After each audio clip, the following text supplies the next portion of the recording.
Capítulo 4. El anarquismo individualista. 26. Concepto del anarquista individualista. Hemos visto que el anarquismo es la filosofía del anti-autoritarismo. El anarquismo individualista es una concepción práctica de esta filosofía. Postulado que apercibe a cada uno de los que siguen a traducir a su vida diaria y para sí mismo los actos y gestos consiguientes, sin ningún límite al desarrollo personal o al desplazamiento propio sobre el plano social, salvo, naturalmente, el de invadir el terreno donde otro camarada evolucione. Desde luego que el anarquista individualista es igualmente negador de autoridad y de explotación bajo sus diferentes y numerosas formas, odiando y despreciando a la vez todo cuanto mantiene el dolor humano y le impide proseguir su mayor liberación sin descanso ni fatiga. El movimiento anarquista individualista consiste, pues, en una actividad intelectual que se extiende a todos los dominios del saber, tratando de resolver en beneficio del individuo, conscientemente ácrata, los problemas concretos de las manifestaciones de la vida, creando entre sus adeptos, ya dotados de un temperamento especial, un espíritu de crítica permanente e irreductible en frente de las instrucciones que enseñan, mantienen y preconizan la tiranía de unos hombres sobre la resignación de los demás. Y puesto que por los hombres conocemos las instituciones, justo es que midamos a ambos con el mismo rasero. El pensamiento director estriba, pues, en impulsar a los que han asimilado la idea anarquista a que sienten el deseo imperioso de vivir las fases de la vida diariamente, fuera de toda autoridad exterior y de toda institución impuesta, y no ejerciendo influencia coercitiva alguna sobre los demás camaradas, que conciben de modo distinto los detalles de su existencia cotidiana. En fin, es hacer de cada anarquista individualista un propagador personal de las ideas esclarecidas, una especie de antorcha luminosa en las tinieblas de la autoridad, cuya llama y calor son destructivos de toda tendencia dominadora. En resumen, la tendencia es suscitar en los individuos el mayor conocimiento, en el sentido de experimentar, demostrar y asimilar el antiautoritarismo en las diferentes etapas de la actividad humana, ética, intelectual, social y económicamente, y en la resolución personal, anarquista, de los problemas que plantean las manifestaciones de la vida en general. Entre los individualistas hay unos partidarios del aislamiento, porque así se creen más fuertes, pues la autoridad, dicen, cuando ataca es más enérgica contra los asociados y más débil cuando se defiende. Además, cuando se obra de concierto, aún involuntariamente, puede aparecer la traición. Otros afirman que la asociación permite obtener resultados bastante apreciables con menos esfuerzo y menos tiempo. En realidad, estas apreciaciones son cuestión de temperamento, pero cuando los individualistas se asocian por un interés cualquiera, no pierden de vista la salvaguardia de su autonomía, en lo que son y en lo que tienen, pudiendo desde luego libremente también dejar la asociación en el momento que cese la necesidad o el peligro que la haya inspirado. Individualismo y comunismo.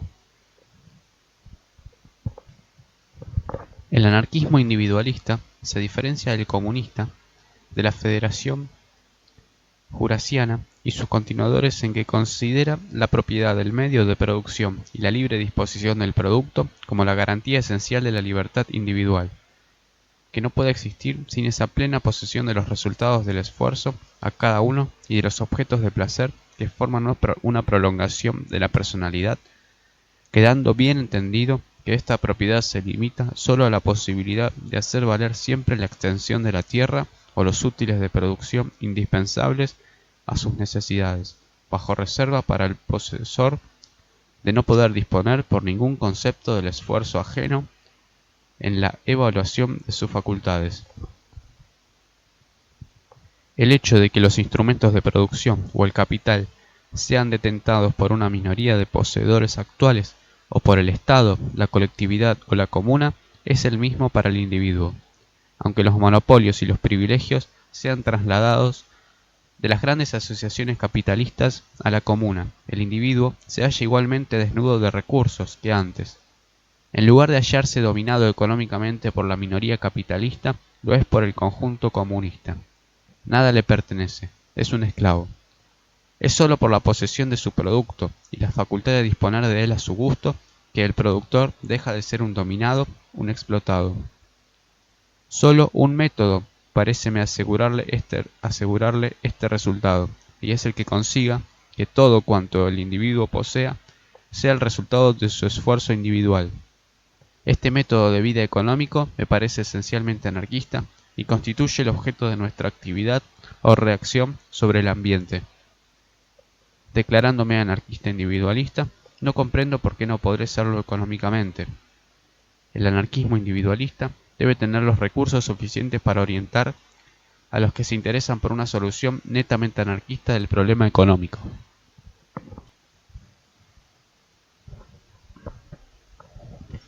28. Crítica del comunismo. El comunismo, ¿qué es en resumen? Es un sistema económico por medio del cual todas las riquezas naturales y todos los resultados del trabajo, producidos por cada uno, según sus esfuerzos, son distribuidos a cada uno según sus necesidades, mediante un mecanismo dado, una oficina de estadística centralizadora, con el método de depositar y retirar los productos en común. En régimen comunista, los individuos gozarán de toda libertad, menos la de producir para ellos mismos y disponer a su gusto de sus productos y cambiarlos con sus vecinos, fuera del mecanismo impuesto. ¿Qué tiene este sistema de anarquista?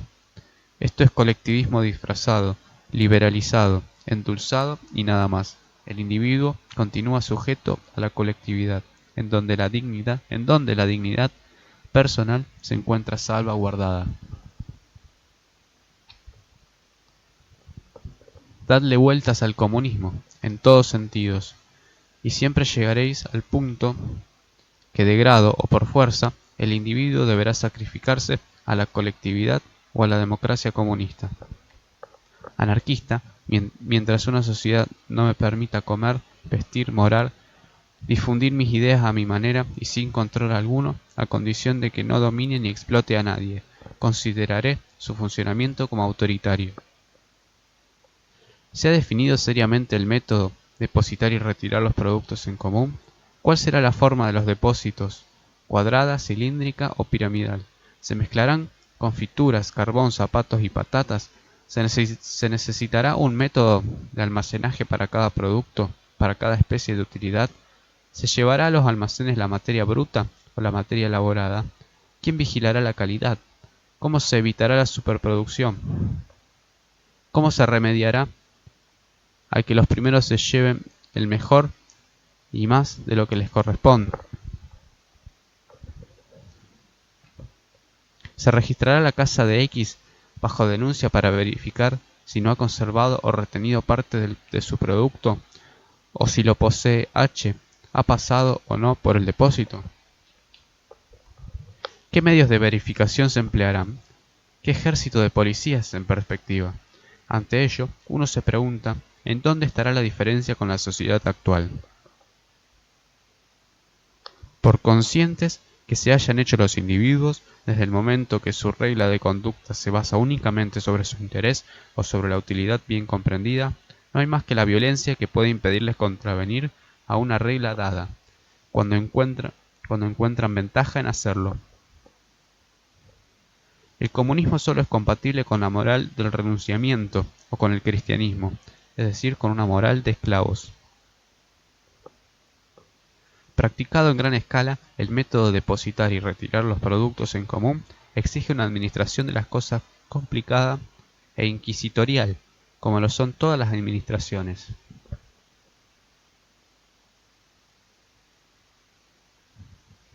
(29) El comunismo y el ser individual. Descartado el comunismo, hay que dar con un método que, no dejando subsistir ningún vestigio de explotación del hombre por el hombre o por la colectividad, salvaguarde la dignidad individual, de acuerdo con el interés de cada uno, no lesione a nadie, cierre la puerta del parasitismo, a la sociedad, a la pereza, no frustre a cualquier a cualquiera el placer resultante de la realización de su propio esfuerzo, permitiendo al individuo el empleo más intenso de su facultad de iniciativa. Hasta que yo no encuentre otro mejor, el método de cambio de los productos entre individuos o entre grupos paréceme responder al desideratum. Es evidente, permaneciendo dueño de su producto, disponiendo de él a su antojo, el productor podrá elevarlo al grado de perfección y de calidad posiblemente imaginable, y ya no será la obra anónima, abarrotada, cuyo destino se ignora. 30. La propiedad del medio de producción y la libre disposición del producto. La libre disposición del producto entraña la posesión del medio de producción, de la herramienta y del suelo. En el sentido anarquista, la propiedad ha consistido siempre en la posibilidad de hacer valer individualmente por asociaciones sexuales o familiares, según las circunstancias, la extensión del suelo, indispensable a la unidad social, a condición de no hacerlo explotar por nadie a nuestro servicio o arrendarlo. Esta posesión del suelo no impide que, cada vez que haya ocasión, los anarquistas individualistas se unan para los trabajos de la recolección susceptibles de ser realizados en común. El reemplazamiento gradual del vapor por la electricidad hace la fuerza motriz asequible en gran cantidad a cada uno. Cuanto más racionalmente se realice el trabajo, más se limitará la producción de una alimentación y de abrigos higiénicos, de una morada y al medio de cambiar nuestros pensamientos. Para ello, solo habrá que perfeccionar lo existente, y es indudable que una multitud de industrias inútiles y parasitarias desaparecerán. ¿Quién lo lamentará? Por mi parte, prefiero la restricción de mis necesidades secundarias o inútiles a la restricción de mi pensamiento. Antes que productor y consumidor, soy anarquista, individualista, y tiendo a renunciar a toda consumación que pueda hacerme esclavo. Nunca admitiré que se me obligue a contribuir a una producción que se me antoje inútil para el desarrollo normal de los egoístas, con quienes me asocie. Si no viajo y no recibo en casa visitantes ajenos, no veo por qué se me ha de obligar a contribuir a los gastos de alimentación del tren rápido y de sus conductores. Solo los que viajen y reciban visitas deberán preocuparse de la cuestión. En cuanto a los medios a emplearse para arreglar las condiciones del cambio de los productos entre productores individuales o grupos de productores, los ignoro aún. Si este método es adoptado por los anarquistas, estoy seguro de que será por libre acuerdo y nada de cerca o de lejos recordará las autoridades y la explotación. Esto me basta y son los egoístas quienes deben arreglar los detalles de su actividad económica. 31. La equidad como punto de partida. Además, una vez en posesión del medio individual de producción, poco importa el resto. Tanto mejor para mi vecino, si, no haciendo trabajar a nadie por su cuenta, obtiene mejor rendimiento que yo, acaso porque su consumación es más considerable que la mía, acaso porque se preocupa de dar a su trabajo una mayor distinción personal. Tanto mejor para aquellos con quienes cambia, no dinero sino productos, si su calzado está mejor acabado, su trigo maravillosamente molido, sus libros lujosamente impresos, sus vestidos artísticamente presentados, con higiene y comodidad, y sus frutas son deliciosos. Esto no puede más que incitar a los demás a trabajar mejor, sirviéndoles de estimulante. Tanto mejor para el que obtiene, en cambio, más productos o más finos, pues es equitativo que cada uno aproveche todo lo que pueda sin su esfuerzo individual. No podré sentir celos, y mucho menos no interviniendo yo en su consumación, así como él tampoco participa en mi producción. La determinación de las necesidades en cuestión de apreciación personal, y tal objeto de consumo que a mí me parece indispensable, para otro es superfluo. Me parece equitativo que quien consuma más produzca también más, y rehuso, en buena inteligencia, yo que consumo poco o que razono mi consumición, según mi concepto, producir para el camarada que gasta mucho empleando un método que me desagrada. Esto no sería compañerismo, sino explotación. Por otra parte, la preocupación mayor de los societarios futuristas, en pequeño o en grande, es restablecer el equilibrio de toda actividad. Queda bien determinado que el productor depositará toda su producción en el almacén colectivo, en la comunidad o en la modesta dependencia de las provisiones. Se pueden también prever funcionarios colectores, que se harán cargo de los productos remitidos al delegado, a la dirección de cada taller o sección, y los centralizarán. El reparto se hará entre todos o con o sin verificación, vaya por la altivez individual. El sueño comunista, el logro de la igualdad quimérica que implica negación del individuo, puesto que igualdad equivale a nivelación, es hacer de la dependencia del medio un método inevitable, bajo pretexto de que es más racional, en lugar de considerarla como un accidente que puede evitarse. Es exigir en principio el sacrificio del individuo a la masa. Mas yo pretendo que el anarquista individualista es un ser arrogante que no se sacrifica ni exige a nadie que lo haga, aunque él obtuviese algún provecho. No abandonará benévolamente a todo el mundo el producto de su esfuerzo, sino que lo cambiará o cederá gratuitamente a quien más le plazca. No habiendo necesitado concurso alguno para transformar en objeto de consumo la materia bruta o ya trabajada y obtenida como cambio o donación, no tendrá tampoco que rendir cuentas. El compañerismo se fundamentará en lo que la misma experiencia nos enseña, o sea, que cuanto más independientes somos, cuanto menos debemos a los demás, mejor y más libres nos encontramos. Para imponer el sacrificio del esfuerzo individual al medio, la autoridad o la sugestión son necesarias. Para retirar el individuo, el mayor volumen resultante de su propio trabajo, se ha de recurrir a la violencia. Luego el restablecimiento del equilibrio de toda actividad, o sea la nivelación, postula la fórmula del estado regulador. Yo no sé si es posible un estado de cosas mundial o territorial en que exista en principio el equilibrio. Yo no pretendo más que indicar las diferencias que separan el individualismo y el comunismo anarquistas. El primero reposa sobre una base esencialmente moral, en primer término y sobre todo el individuo libre, independiente del medio, aunque sea en su detrimento material. El segundo, hipnotizado por las condiciones en que se opera, la producción, trabajo colectivo por instrumentos accionados por una fuerza motriz común, no considera al individuo una oposición constante con el medio. Desde el momento que se trata del aumento del bienestar, no se habla más que de concesiones. Se adopta el lenguaje de la pequeña burguesía bajo pretexto de que es más razonable, más científico, fijar la atención en el interés, en el menor esfuerzo y en toda suerte de sentimientos más bajos que elevados. 32. Contestando algunas objeciones. Soy, por mi característica, incapaz de sentar una premisa sin llegar a la vez a las conclusiones a que la experiencia, a mis reflexiones me lleven. No soy de los que escriben para hacer triunfar sus opiniones, sino para inducir a otro a la reflexión.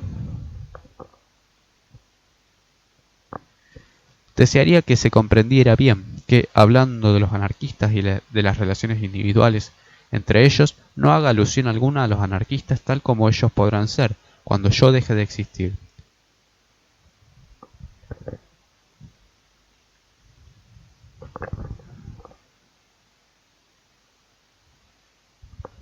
Los anarquistas que me interesan son los que conocemos, los que he conocido y frecuentado, tal como ellos me han parecido. Solo los anarquistas del presente me preocupan. Declaro francamente que ignoro qué resultados podrá dar la educación distribuida sin discernimiento. No soy profeta e indudablemente no veré nada de tales resultados. La educación es una experiencia, un ensayo, y cuando la practico, no lo hago para ser recompensado, estimado o considerado. Es porque los camaradas encuentran una satisfacción en ello, que me ayudan en mi propaganda anarquista de libre examen. Es muy cierto también que yo aporto al trabajo el máximo de aplicación, de análisis y de razonamientos, pero es igualmente por satisfacción, por egoísmo que lo hago. Si por hallar una satisfacción removiendo las ideas o exponiendo mis opiniones me disminuyera interiormente desde un punto de vista cualquiera, dejaría inmediatamente de hacerlo. Se nos dice que el egoísmo o el individualismo anarquista nos conducirá forzosamente a una especie de solidaridad. Nada nos prueba que el egoísmo bien razonado no pueda llegar a otra cosa que a la camaradería, tal como yo la concibo. Este es un azar que no debemos pasar en silencio, si queremos evitar las desilusiones. El egoísmo anarquista me parece que llegará a la formación de una multitud de asociaciones de egoístas. Digo me parece, no prejuzgo. Corresponderá a las asociaciones de entonces al adoptar tal o cual método de vida, intelectual, moral o económico, que más convenga a sus intereses. Creo también que tanto menos se hará sentir la obligación del medio, más aumentará el número de los egoístas aislados. En todo caso, a nadie le corresponde dictar a la asociación o al individuo aislado el método a emplear para sentirse vivir. Es de presumir que los egoístas anarquistas no permitirán en ningún caso que nadie atente contra su dignidad individual. Yo he bosquejado un compromiso entre la idea de asociación, el concepto del trabajo convertido en recreo, y nuestras pasiones individuales puestas al servicio de la actividad humana, y si me he interesado en las colonias comunistas ha sido porque creí ver en ellas una protesta enérgica, una revuelta práctica de individuos seleccionados contra la obligada frecuentación de la masa repugnante que oscila ante el cretino y la revista. Debo manifestar, no obstante, que las consideré solo desde el punto de vista moral. Nada queda de la famosa Fraternidad Internacional de Blaricum, la mejor constituida de todas las tentativas edificadas desde la última década. Las colonias comunistas han dado pésimos resultados, engendrando la suspicacia y la desconfianza. En cambio, ha existido no lejos de Nueva York una colonia anarquista individualista denominada Moderate Times, que ha practicado el cambio de los productos y el empleo de los bonos de cambio, cuyo término hiere los oídos comunistas. Los que la visitaron quedaron siempre maravillados de la inteligencia reinante entre los colonos, que la guerra de la sucesión dispersó. En verdad, nunca acepté la fórmula a cada uno según sus necesidades, si no era con la restricción de que el esfuerzo realizado por cada uno sirviera a la determinación de sus necesidades. Cualquiera que sea el grado de conciencia a que llegue un anarquista, nunca conseguirá que nadie atente a su libertad individual, tanto en lo que es como en lo que tiene. A quien intente oprimirlo, le opondrá una resistencia activa, siempre que no fuera tolstoyario. Y entonces este sería ya otro punto de vista. Nunca una asociación de egoístas permitirá a nadie que venga a usurpar su bienestar, aunque sea económico. Ella resistirá al agresor. La resistencia a la opresión es el corolario lógico de la libertad del individuo, como de la asociación. En tiempos futuros, como en la actualidad, el método más simple para eliminar a un individuo de un grupo, el cual sea un factor de desarmonía, y dado que no quiere eliminarse del mismo, será la expulsión. Esto acongoja el alma, pero se comprende que ello se realizará después de haber agotado todos los medios de persuasión posible. Creo, no obstante, que en lo sucesivo uno se volverá lo suficientemente consciente para retirarse de un medio cuando vea que éste está de más en él. Debemos tener presente que esto es solo una esperanza y que hay que contar con el azar, es decir, con el hecho de que un individuo quiera demorarse en un medio en el cual no se le quiere, debido a que su interés se lo determine. Todo método de vida práctica que prescinda de este azar es defectuoso. Desde el punto de vista económico, desde los otros dominios, la dificultad está en encontrar una solución que haga inútiles e imposibles las luchas entre anarquistas. se aproximaría a ello todo método de vida que no atentara a la dignidad personal, no restringiera el libre ejercicio de la iniciativa individual y en la que la suspicacia y la desconfianza no intervinieran en la determinación de las necesidades de cada uno. No debemos olvidar que el anarquismo individualista no es para los inaptos del esfuerzo.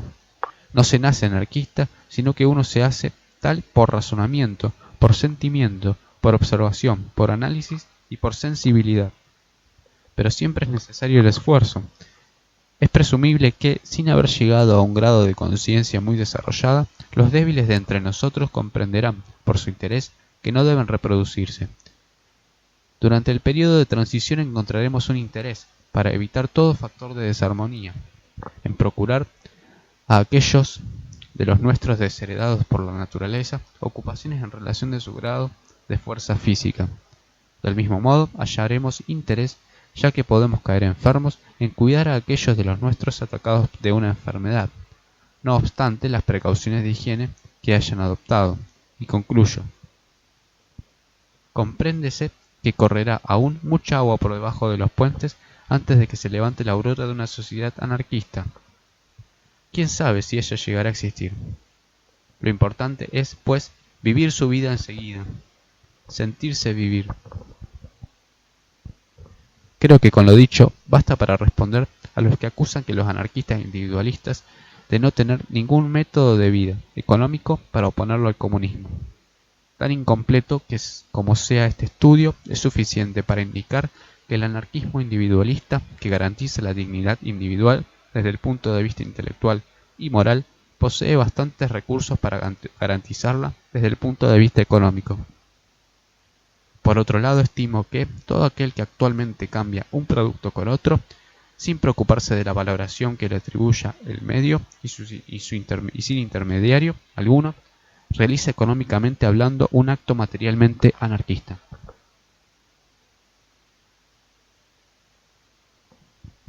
33. El ideal anarquista individualista. Concede un lugar secundario al interés económico. Antes, una choza, un vaso de agua y un puñado de castañas, que la labor en común con quien no place. Que toda la civilización perezca con sus casas de 6 pisos, sus ascensores, sus aeroplanos, sus rápidos, su telegrafía sin hilos y sus monstruos marinos de guerra, si todo esto debe aumentar la dependencia del individuo. En resumen, se presenta a. Un ideal humano y moral, el individuo negador de autoridad y su corolario económico, la explotación, rehusando ejercerlas, el ser cuya vida consiste en una reacción continua contra un medio que no puede ni quiere comprenderlo ni aprobarlo, puesto que los constituyentes de este medio son los esclavos de la ignorancia, de la apatía, de las tareas ancestrales, del respeto a lo establecido. Tiende además hacia la realización de un nuevo tipo, el hombre que no necesita ninguna reglamentación o violencia exterior, porque posee bastante potencia de volición para determinar sus necesidades personales y guardar su propio equilibrio. B. Un ideal moral y social a la vez, una sociedad donde los hombres determinasen su vida bajo los aspectos intelectuales, éticos, económicos, por un contrato libremente consentido y aplicado, respetando la libertad de todos sin molestar la de cada uno, implicando especialmente bajo el punto de vista económico. Propiedad del medio de producción y libre disposición del producto, considerados como garantía esencial de la autonomía personal.